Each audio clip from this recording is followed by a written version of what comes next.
Hello, hello, hello, everyone. How are you? Welcome to Life Discussions with Dr. Jefferson, midday Thursday. Where you going, Kale? Kale trying to escape his duties.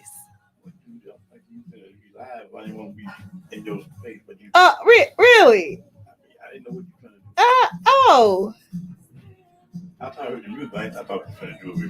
the mess. Y'all hear this?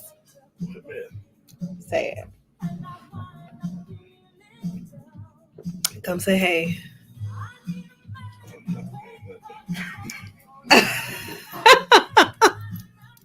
This is your producer, you guys, for this show. He say, I'm not saying nothing. It's hard to find good help. It really is. It is so hard. So, um, I know you guys remember back earlier this month when we first started talking about the ex-Marine who was responsible for murdering the family of, well, three of the family members of four that he shot. Um, Actually, he murdered four because the grandmother was murdered also first. So, I wanted to update you guys because I have been following this extremely closely.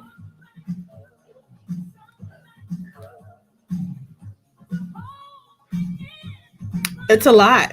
It's a lot. Um, so I know that I have a ton of veterans that are on my page because I myself am a veteran. I'm retired Army. Um,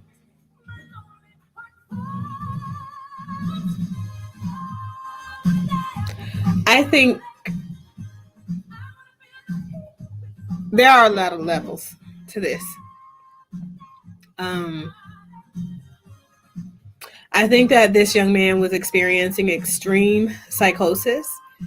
He speaks very clearly that God told him, spoke to him, and told him to save a girl who was not in that household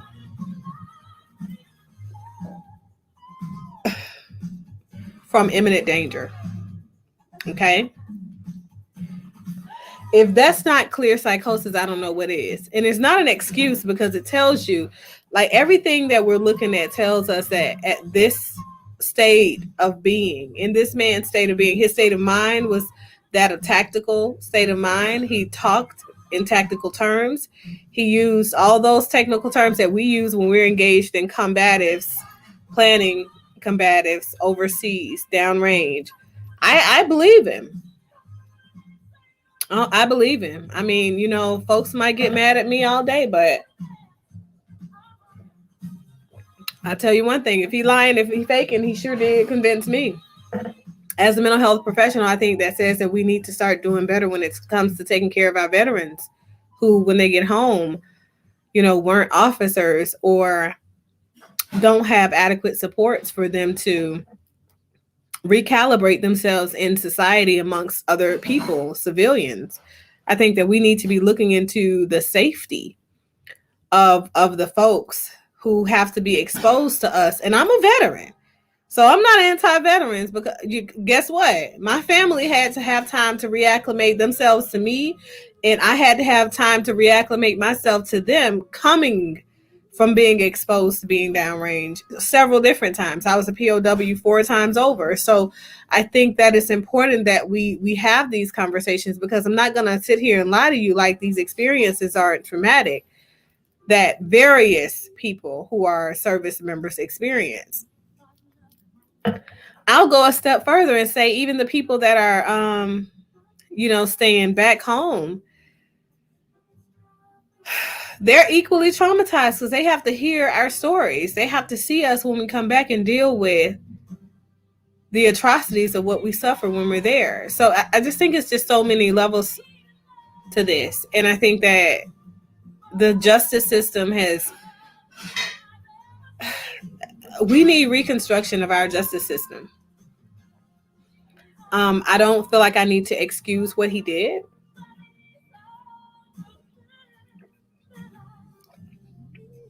Because there is no excuse for murdering a baby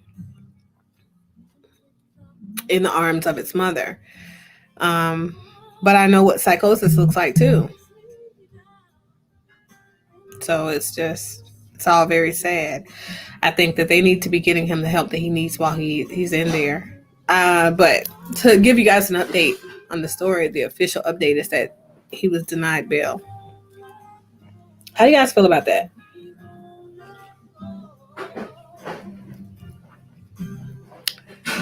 Don't misjudge my compassion for pragmatics, by the way. You can express to me how you feel. I won't judge you. I won't feel a way towards you just because you don't agree with me. I'm pretty sure I have the unpopular opinion here. Just because I can see two ends of the spectrum, and both of them are fucked up options. I'm just going to be honest about that. So it is what it is. I think that there is no clear indicator of doing right by anybody in this situation. Um, I think that this is one of those situations, one of those scenarios where you have to select the least invasive, worst option because there are no great options because we do have a baby dead, we have a grandmother dead, we have a mother and a father that are dead, and we have a little girl who was shot and she's 11 years old. Um, not only was she shot, she was tortured by a man. You know, that in this state of being, he was very much a Marine. And his mindset wasn't here for the here and now that she was existing in. And my heart definitely goes out to whoever is responsible for getting her the help that she needs and being able to get her to a healthy state of being in the aftermath of this. So it's all terrible to me. I don't know. I got a lot of mixed feelings about it, but how is your day going? How's your Tuesday going? Share with me what you guys have planned for the day. What you guys are doing in the middle of this day on Tuesday. That. And tell me how you feel about the incident in and of itself. Like, I guess it's hard to sit with the fact that someone could do this. And I'm just curious about how the people feel who are in Florida, who live in that neighborhood, right? Let me share this article with you guys. Okay. Because I think this article on BuzzFeed, I think that this woman did such a beautiful job, putting the details out there line for line. Her name is Ellie Hall. Okay. And she's a reporter for BuzzFeed News. Let's see if I can share this screen here.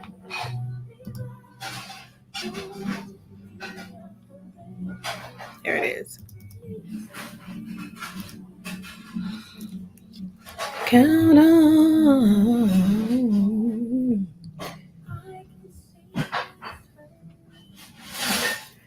I can feel your pain. Okay. So now you guys can see.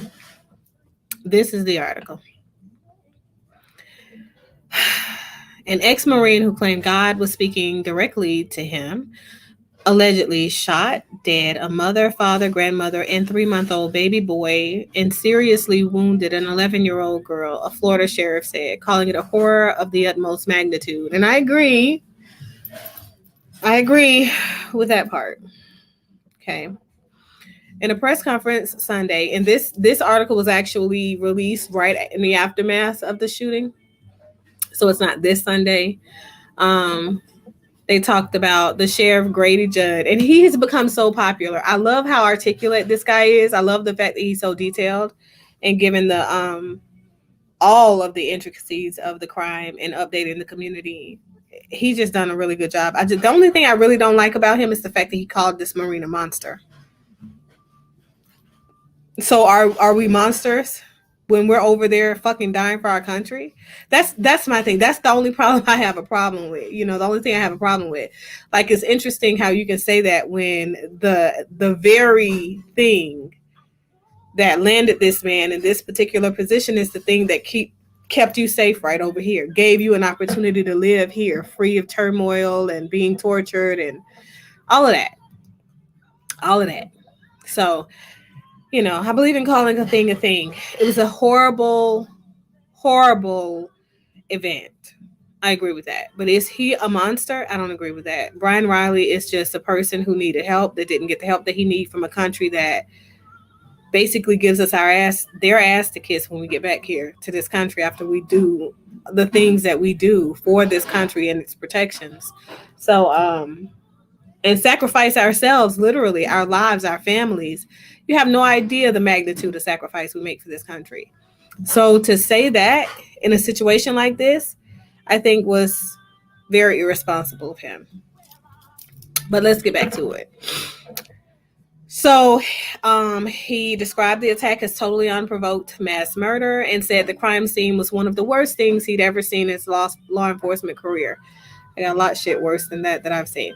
He identified one of the victims as Justice Gleason, 33, of Lakeland, Florida, but did not provide the names of the women or children due to the state privacy law. The family dog was also killed. By the way, if you're telling us the father's name, duh, we're gonna know.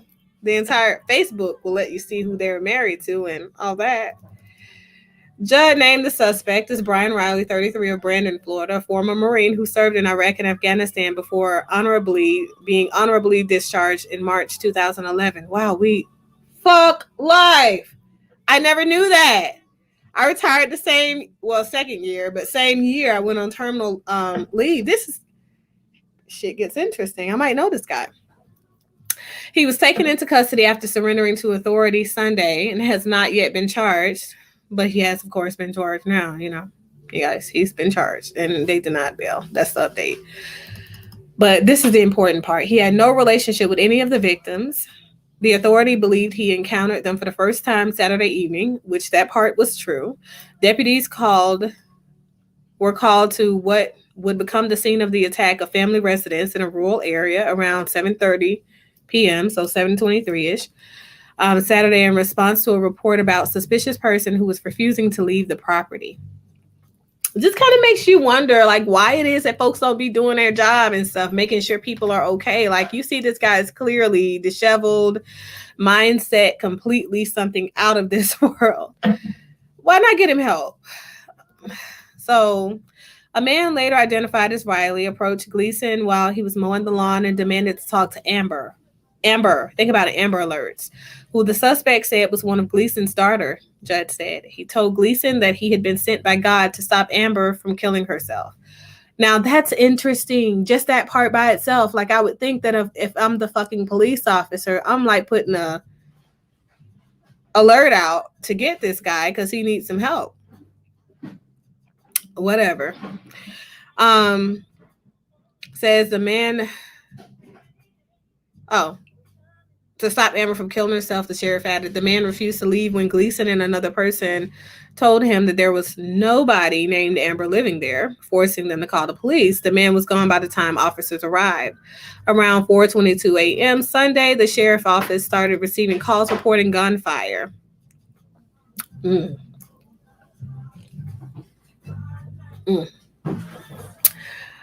When deputies got to the property, they saw a truck on fire in the front yard and a line of glow sticks stuck in the ground leading up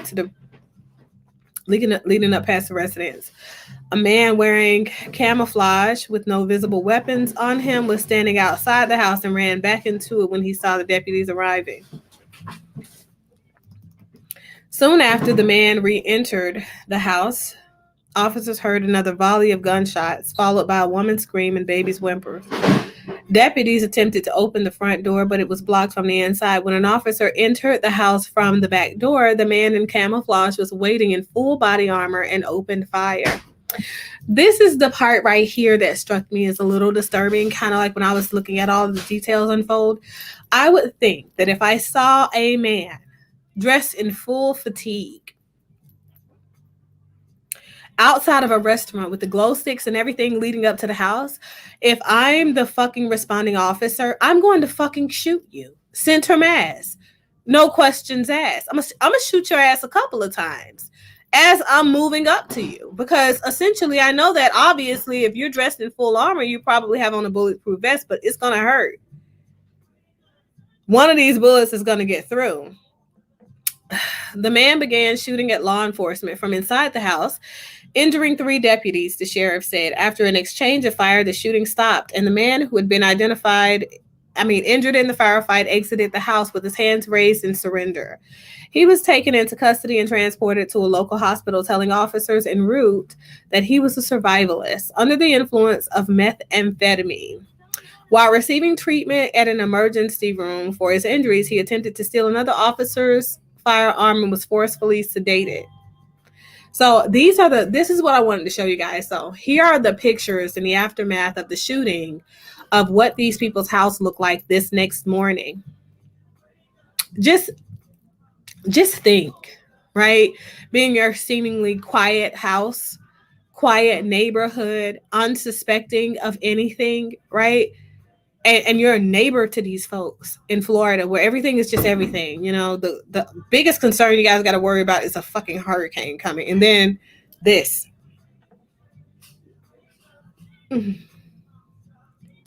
Sad.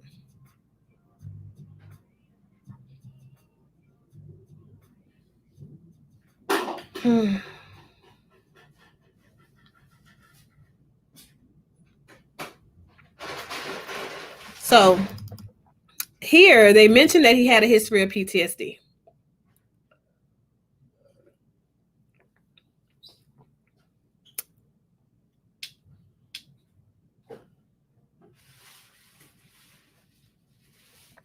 Here, the girlfriend of 4 years told authorities that he had worked security at an Orlando church for a few weeks ago, and returned home claiming that God spoke to him and he could now speak directly to God. She described his behavior in the days leading up to the attack. He claimed that God told him to buy supplies and deliver them to victims of Hurricane Ida, including $1,000 worth of cigars.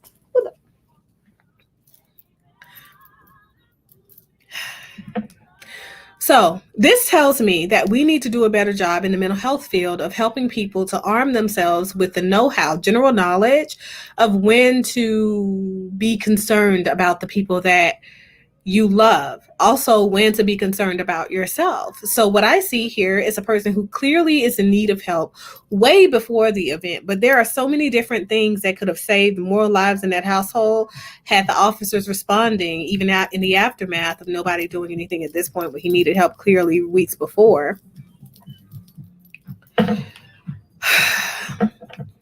People could have got this man to help. Like, this is so many dimes dropped.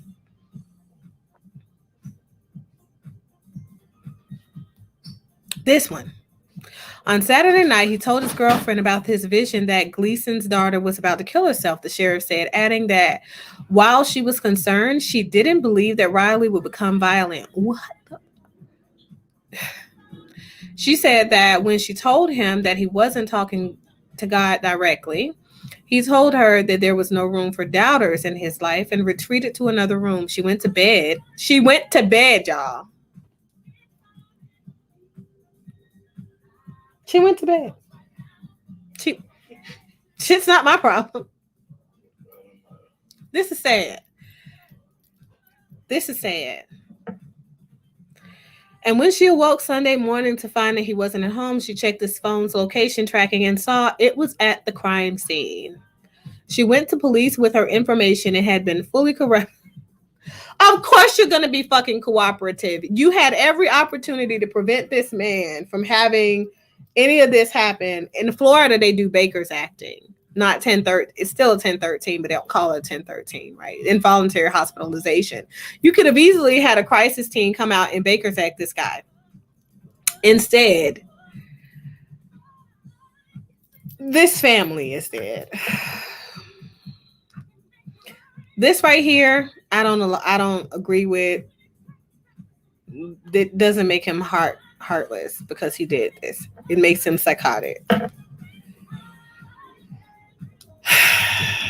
And this just makes him prior service military. So it's pretty screwed up for civilians to see. I agree with that part. So what do you guys think? Take a look at the story that,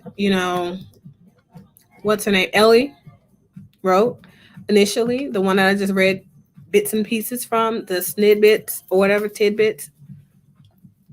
Go back and take a look. Tell me what you think. What are your thoughts? Hopefully, I haven't like put any gloom on your day. If you're in Atlanta, it's already gloomy anyway. So it is what it is. Have a great day, folks. Um, put positive energy into the air. All that good stuff. Help a veteran if you can. It is still National Suicide Awareness Month. So do something that shows that you recognize that psychosis is a conduit to suicide and suicidal ideation. People struggle with it every day. It's a very difficult battle when they're lonely. So I think that you should do your part to make it something that you are intervening when you can, and you're trying to help people when you see that they need help, and just show that you care. Sometimes we just need a supportive ear, somebody to vent to. But if at any point you hear somebody say some fucked up shit like, by the way, God has talked to me and told me XYZ, you have got to do your part, and you've got to get them people some help, okay? Hey, Nisha, love you, girl. Like, you can't be out here in these streets contributing to the possibility of psychotic features showing up in your partner, your family member, your loved one, showing up at the door of someone else and just murdering them all. And for you veterans out there, get the help that you need. Get your ass off the couch and go to somebody's therapy office. Go to a session. I said it. Period. Like, sometimes you got to accept the fact that sometimes we are a danger to society. I had to accept it a long time ago, and I had small children to get back home to, but I did the work that it took for me to be a contributing member of my family and not a threat to society. You go do the same. I know it's hard, but there are no excuses. If this is the society that you want to be a part of, if you're no longer serving your country, if this is what you want to do, you got to do the work so you can be a part of society in a meaningful way. Period. So that's all I got, you guys. Later days. Bye.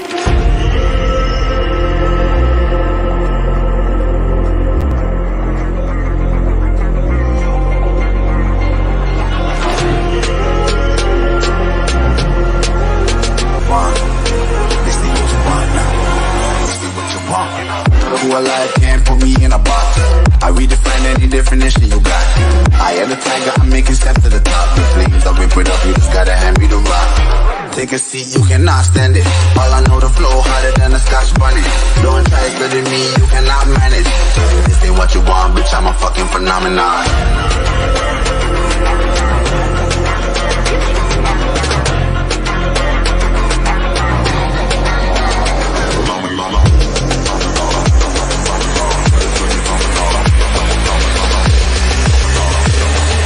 This ain't what you want, bitch, I'm a fucking phenomenon.